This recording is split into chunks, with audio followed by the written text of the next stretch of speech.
Michelle Ray here, and welcome to May 26th. Here in Minneapolis, where I live, spring is springing. Lots of renewal. We have April showers and May flowers, and they are bright and beautiful. I have been noticing both in myself and in my clients and my students that in the spring, there's also a time for inner renewal, as well as some spring cleaning of homes and closets and gardens and pathways and parks. And what I'm seeing internally when we take a deep dive is we really notice our conditioning and programming that usually was handed to us that's not serving us very well. So I wrote about that this May in my blog. What happens in the process of unconditioning and unprogramming fears, beliefs that were imposed on us that are false and untrue? I bet if you consider it, you have already in your lifetime taken on a couple of those and release them. And so, what is that process? How do we do that intentionally? So, think about observing with our awareness. What does that look like? How do we notice? And once we notice, how do we deconstruct, right, and release those ideas, norms, and programming? And from there, what are the rewards, right?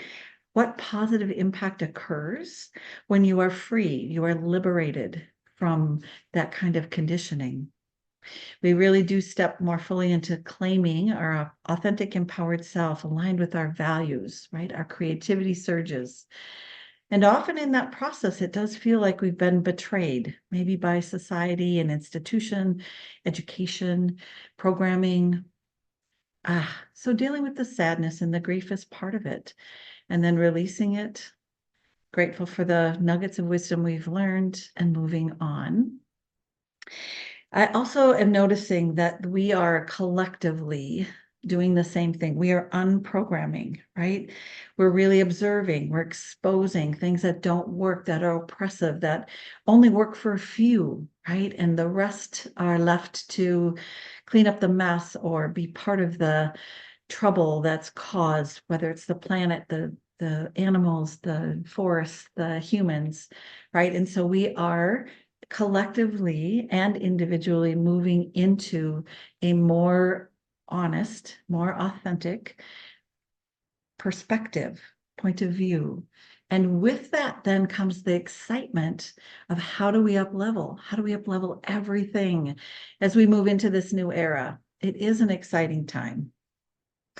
One of the things I am doing is continuing to co-host with Nina Roberts-Salveson our Anchors of the Light twice a month meetings for way showers, lighthouses, people who are supporting others who are waking up and doing some of their inner work.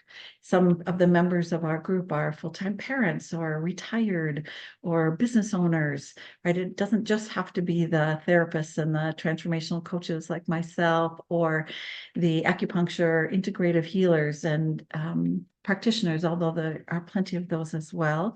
We are gathering, we're calling that circle together 3 days at the end of May, about an hour north here of the Twin Cities, to be in retreat together. So if you're interested in that, if you self-identify as a lighthouse that people come to, take a look at that. We have about half of it filled, and we'd love to fill it all the way up and really have time for those of us who support others to be in a peer group and support each other.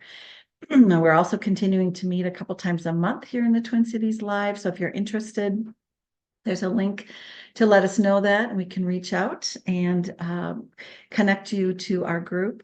I'm also this May having a May special on coaching, 3 sessions at a discounted rate. So if you're interested, check it out. And if you're interested in just learning more about coaching, I always have a free consultation available for 20 minutes or so on Zoom or on the phone. So check that out as well.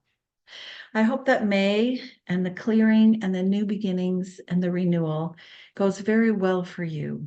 And reach out if I can support or encourage you in any way. Welcome to May.